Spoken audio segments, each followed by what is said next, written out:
The envelope was already open when I walked in. My mother had it spread across the kitchen table like a tablecloth, smoothing the edges with both palms. The way she used to iron my father's shirts, slow, deliberate, like the gesture itself could press out the wrinkles in what she had done. She didn't look up when I came through the door. She didn't say hello. She just said, "Sit down, Maya. We need you to handle something before the rehearsal dinner." That was how my family asked for things, not as questions, as appointments. I set my bag down on the counter and looked at the document. It was a promissory note. My name was on it. My signature, or something close enough to fool a notary who was clearly not doing his job, was at the bottom. The loan amount was $3.1 million. The lender was Cornerstone Capital Group. The default date was 11 days ago. I sat down. "When did you sign this?" "We needed the capital for the vineyard expansion," my father said from the doorway. He was wearing the vest he always wore when he wanted to look reasonable. Tan linen, 3 buttons. He'd worn it to every important conversation of my adult life. The bank wouldn't extend our line of credit without a cosigner with stronger assets. "You were the logical choice." I wasn't asked. "You would have said no." He said it without shame. Just a fact. A column in a spreadsheet. He needed a number and I had it, so he used it without asking. The way you'd borrow a tool from someone's garage while they were asleep. "The vineyard is failing," I said. I wasn't asking. I had known for 2 years. I had watched the financials from a distance. The way you watch a car rolling slowly toward a curb too far away to stop it. Close enough to see exactly when it hits. "The harvest was bad," my mother said, finally looking at me. Her eyes were soft in the particular way she deployed softness not as emotion, but as strategy. "2 bad harvests in a row. These things happen. We just need you to absorb the liability temporarily. Talk to Cornerstone, negotiate an extension. You have relationships in finance. This is what you do." What I do. I am 31 years old. I run a private credit fund with $940 million in assets under management. My firm, Linden Capital, has financed infrastructure projects in 4 states. I have 32 employees, an office in Chicago and a satellite in Austin. And I have never once mentioned any of it to my family. Because the last time I told my family something true about my life, my mother repeated it at Thanksgiving to prove a point about ambition being unattractive in women. And my brother laughed so hard he had to set down his drink. To them, I was the family disappointment. The one who left Ohio for some finance job and never came home enough. The one who didn't have a husband or children or a vineyard or a reason to stay. My brother Daniel was the success story. He had the vineyard, the fiancé, the rehearsal dinner happening in 48 hours at the Bellhaven Country Club. He had the family's faith, their money, and apparently, my forged signature on a $3.1 million loan.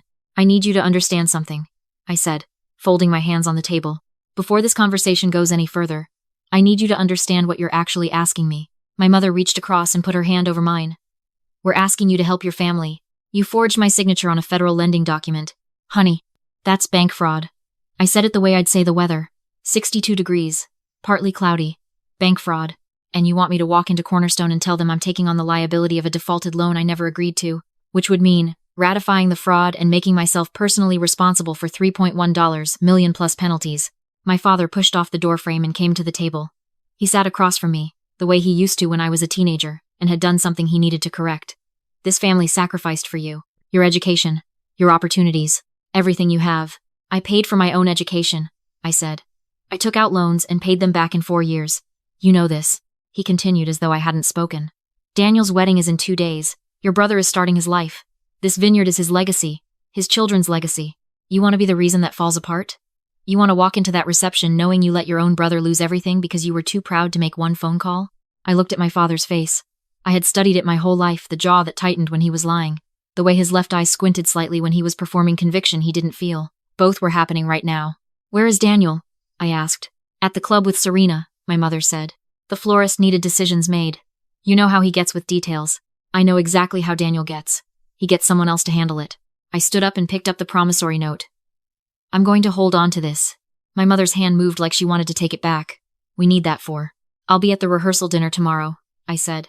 "We can finish this conversation then."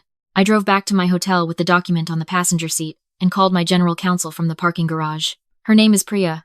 She has never once panicked in the 6 years she's worked for me, and she did not panic now. She listened to everything I told her, asked 3 clarifying questions, and then was quiet for 4 seconds. "Maya," she said, "I know. The notary stamp is real. Someone paid a notary to witness a signature that wasn't mine. That's a second felony. Do you want me to contact Cornerstone?" "Not yet." I sat in the parking garage with the engine off. The concrete was gray and close, and it smelled like exhaust and cold water.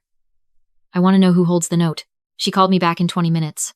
I was sitting on the hotel bed with my shoes still on, staring at the ceiling. Cornerstone sold the default to a secondary market buyer 8 weeks ago, she said. It was bundled with 2 other distressed assets from the same regional portfolio. Who bought it?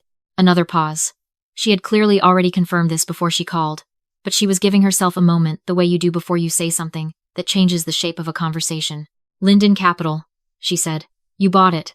It was in the October distressed debt acquisition. 47 assets, bundled. Nobody flagged the name because the originating borrower on record is your father's LLC. I closed my eyes. I owned my family's debt.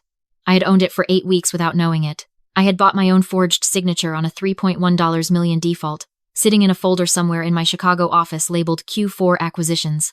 Priya, I said. Yes. Book me into the rehearsal dinner. And call Marcus. Marcus was my head of security. Former Secret Service. Absolutely no sense of humor. Complete professional. Tell him I need 4 people in street clothes at the Bellhaven Country Club tomorrow evening. And tell him to bring the documentation package. She didn't ask what documentation package. She knew. I want to ask you something before I tell you what happened at that dinner.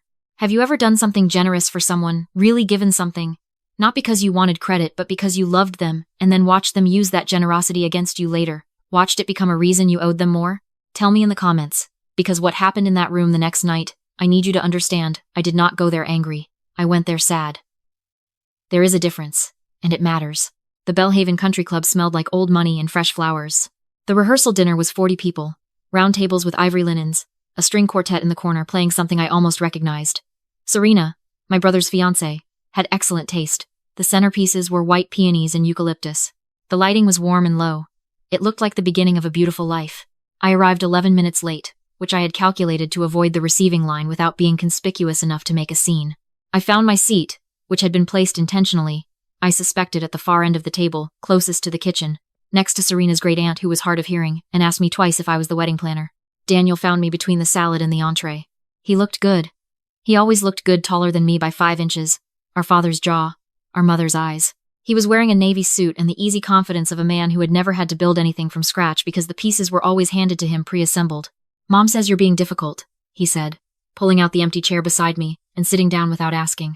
Mom says I should absorb a $3.1 million defaulted loan that has my forged signature on it. He had the grace to look briefly uncomfortable.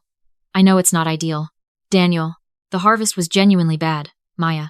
2 years of drought conditions. The irrigation system failed. We had a blight on the South Block. These things compound. We needed capital and we needed it fast, and you were never available to ask. You could have called me. You don't answer calls from home. That wasn't entirely wrong, and we both knew it. I had built a very efficient life at a very deliberate distance. I answered emails within 4 hours, and visited at Thanksgiving and Christmas, and managed, most years, not to let the visits stretch past 3 days. It was a system. It worked for everyone, including me. You still had no right to use my name, I said. I know. He said it simply, without armor, and for just a moment, I saw the brother I had grown up with, the one who used to wake me up at 6 in the morning to catch frogs at the creek behind the house, who cried at our dog's funeral even though he was 15 and trying very hard to be a man about it. I know it was wrong, but I'm asking you to help us anyway, because you can, because it wouldn't even be hard for you, and because in 2 days I'm getting married and I need to know the vineyard is still going to be there. I looked at him for a long moment. Sit with me for a few minutes after dinner, I said. I have something to show you. I thought that would be the end of it. I thought we would have a quiet conversation after dessert. I would lay out the reality of the situation, and we would find a solution that didn't involve federal crime. I was not prepared for what happened between the entree and the cake. My father clinked his glass at 9 o'clock. He gave a toast, warm, polished, the kind of speech he gave when he wanted a room to love him. He talked about Daniel's character, Serena's grace, the vineyard as a symbol of legacy and roots. Half the table was crying. It was a good speech. My father has always been good at speeches. And then, without sitting down, he looked at me. I also want to acknowledge my daughter Maya, he said, who has generously agreed to help stabilize the vineyard's finances so that Daniel and Serena's future is secure. 40 people turned to look at me. I felt the air go out of the room, or maybe just out of me. My mother was smiling. A closed, satisfied smile. The kind that meant a decision had already been made, and she was simply waiting for the paperwork to catch up. Daniel's expression flickered surprise, then something guilty, then careful neutrality. They had announced it, in front of 40 witnesses, before I had agreed to anything. I understood then that this was not a conversation. It had never been a conversation. It was a staging. They had placed me at this table, in this room, in front of Serena's family and their friends, and the string quartet, and they had announced my consent publicly, so that refusing it would become a humiliation, a scene, A reason to be written off as the cold daughter who ruined the wedding. It was elegant, actually. I could admire it even as I felt the walls close. I raised my glass and smiled. Happy to be here, I said. My mother exhaled. My father sat down, satisfied. Daniel reached across Serena to refill his wine. The quartet resumed. I set my glass down and looked at the tablecloth and let myself be very still for exactly 60 seconds. Then I opened my phone and texted Marcus one word. Now. There is a memory I have that I've never told anyone. I was 23. I had just gotten my first real job offer. A junior analyst position at a fund in Chicago. $68,000 a year. Health insurance. A real future. I called home to tell my parents. I was sitting on the floor of my apartment in Columbus because I didn't have furniture yet, eating cereal out of a mug because I didn't have bowls yet, and I was shaking with happiness. My mother listened to everything I said. Then she said, "That's wonderful, honey. But Daniel is thinking about law school, and we might need help with the application fees. Could you look into that before you spend money on moving costs?" I sat on that floor for a long time after she hung up. The cereal got soggy. I ate it anyway. I didn't miss Daniel's graduation or his engagement party or any of the holidays. I sent gifts that were always appropriate and never acknowledged.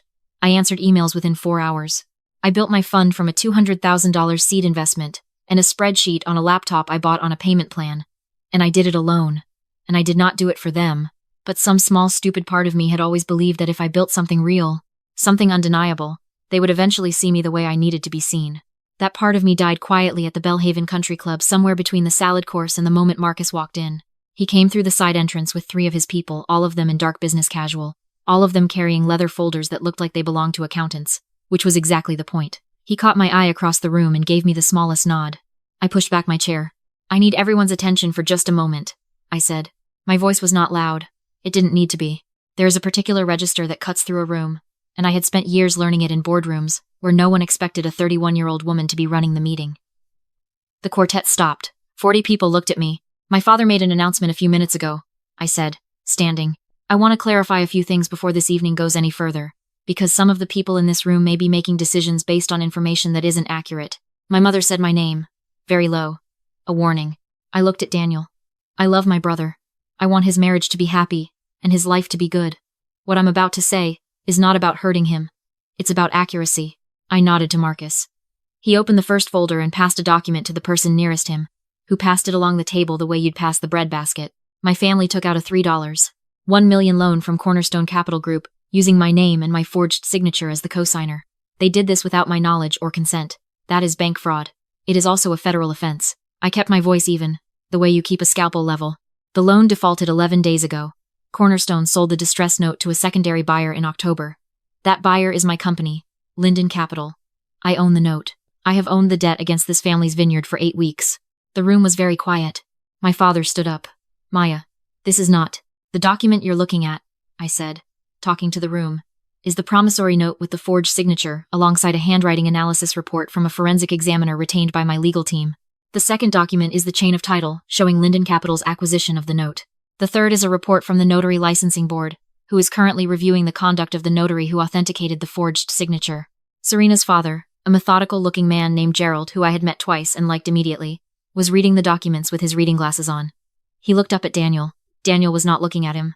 "I also want to address what my father said this evening about my agreement to help stabilize the vineyard's finances." I looked at my father directly. He was standing very still, with the particular stillness of a man, trying to calculate how far he had fallen, and whether the landing might still be survivable. I did not agree to that. My name was used without my consent, in this room, in front of witnesses, to manufacture the appearance of consent I had never given. That's coercion. It's also something my legal team recorded, along with several other conversations from this week, because I anticipated that this situation might escalate, and I believe in documentation. My mother made a sound that was not quite a word. She was looking at me the way she had looked at me when I was 16, and told her I had applied to colleges out of state, without telling her like I had done something to her personally, something she couldn't yet name. "Serena," I said, and I looked at my future sister-in-law, who was sitting very still with her hands flat on the table. "I'm sorry this is happening at your rehearsal dinner. You didn't cause this, and you don't deserve it.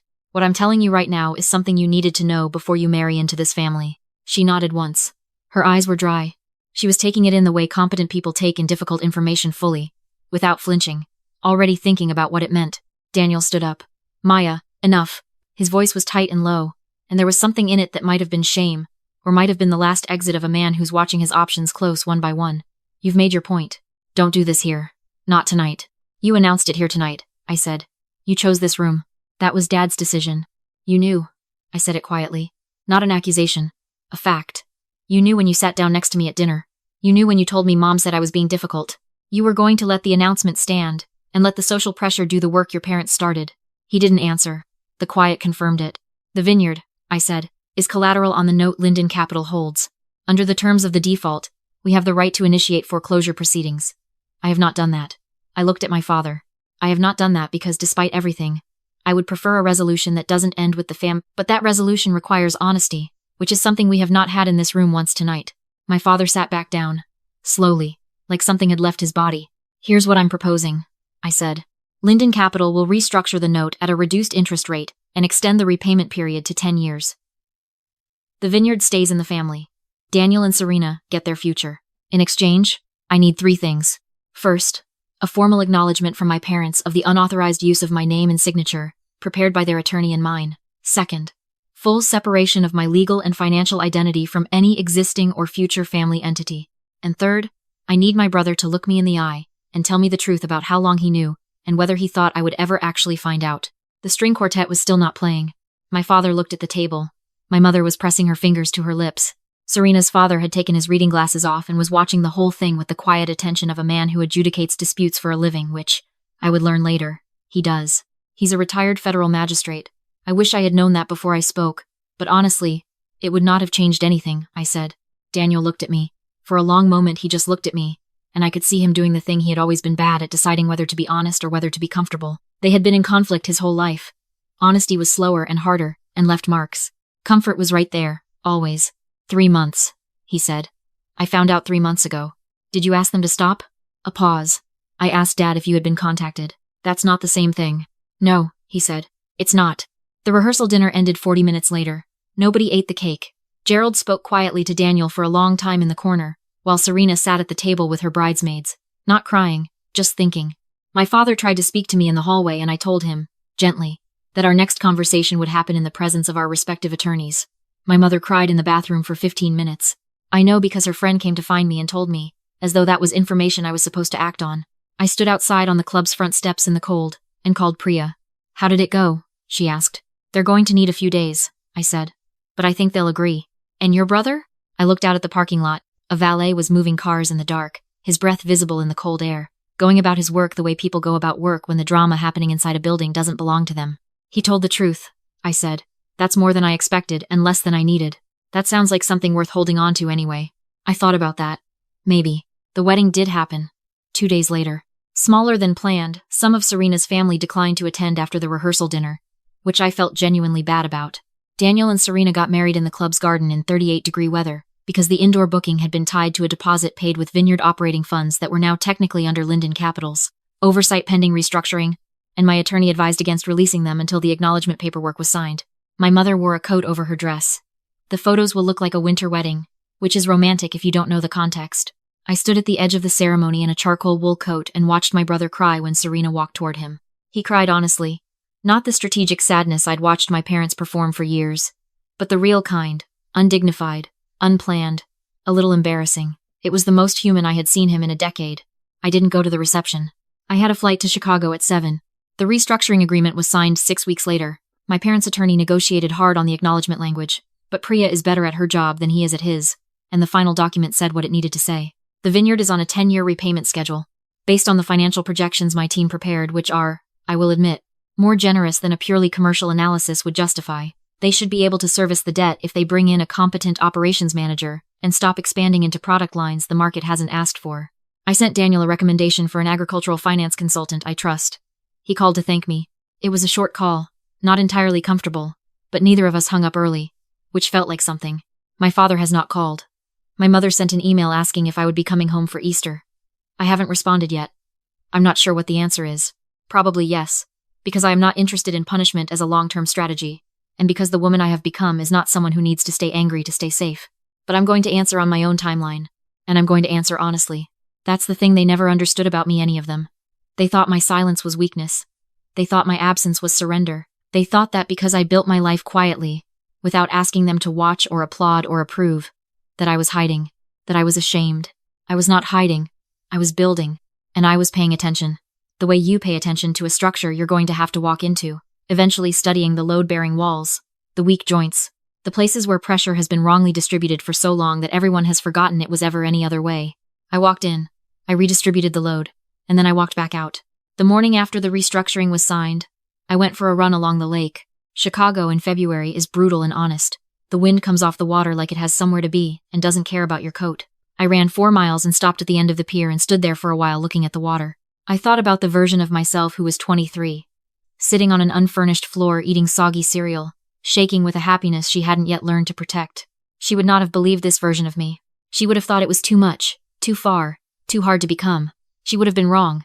You don't build a life in spite of the people who underestimate you. You build it because of them, and then you build it past them, until the thing you've made is so much larger than their diminishment of you, that the diminishment becomes irrelevant, until you look back at the place they put you and realize you're not in it anymore.